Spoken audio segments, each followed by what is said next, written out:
आज आप लोगों के बीच में गंगोत्री धाम से पुनः एक प्रसंग के साथ। यह मृत्युलोक है और इस मृत्युलोक में एक जीव ने जन्म लिया मानव के रूप में, और उस मानव को जब समझ आई संसार में कुछ करने की, तो उसके मन में मृत्यु का भय सताने लगा कि ऐसा ना हो मैं कुछ संसार के कार्य में लग जाऊं और मेरा मृत्यु आ जाए। तो मन में वो बड़ा चालाक था, उसने सोचा क्यों ना मैं मृत्यु देवता से दोस्ती कर लूं। तो मृत्यु देवता का आह्वान किया, मृत्यु देवता से कहा कि आप मेरे मित्र बन जाएं। मृत्यु देवता ने कहा अवश्य। कहा मित्र, अब आप मेरे मित्र हो गए हैं तो मेरा एक निवेदन है आपसे कि मेरी मृत्यु से आने से पहले आप मुझे संकेत कर दें, क्योंकि आप तो मृत्यु देवता हैं, आप सबको काल के गाल में समाते हैं। मेरा निवेदन आप स्वीकार करें। तो मृत्यु देवता ने कहा ठीक है मित्र, मैं अवश्य आपको संकेत करूंगा। मृत्युदेव चला गया, समय बीतता गया। वह जो व्यक्ति था वो संसार के चक्र में लगा रहा, घर गृहस्थ की बंधन में इतना बंधा रहा कि बेटा, पुत्र, पत्नी, बच्चे, परिवार सब में उलझता रहा। मृत्यु देवता ने 4 पत्र भेजे, पर चारों पत्र का कोई जवाब न मिला।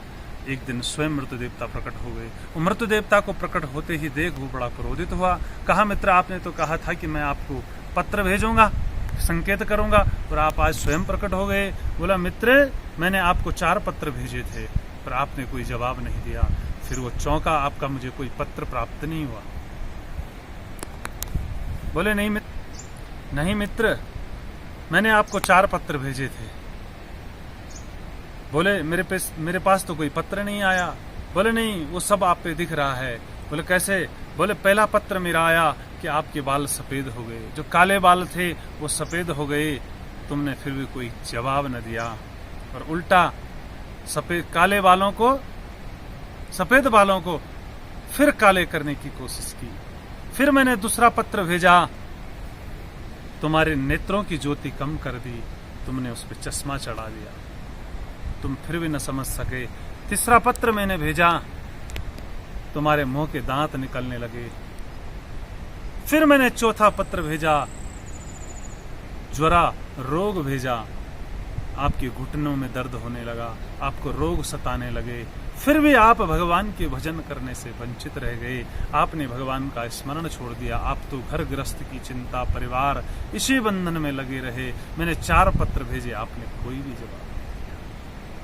अब तो वो व्यक्ति रोने लगा। कहा मित्र, मेरे से भूल हो गई। अब उस व्यक्ति ने अपने मित्र को, मृत्यु देवता को लोभ दिया धन का कि मेरे पास खूब संपत्ति है, आप इसको ले जाओ।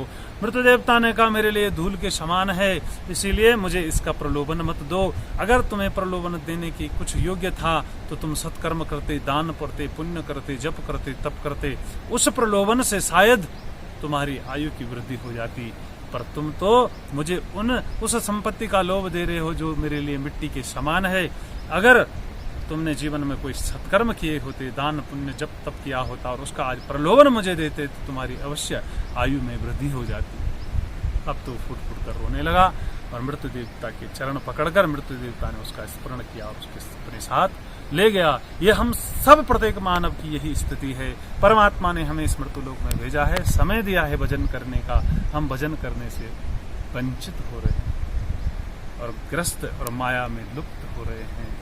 इसीलिए माँ गंगा, भगवान नारायण का भजन करें और माँ गंगा का स्मरण करें। जय गंगा मैया, जय गंगोत्री।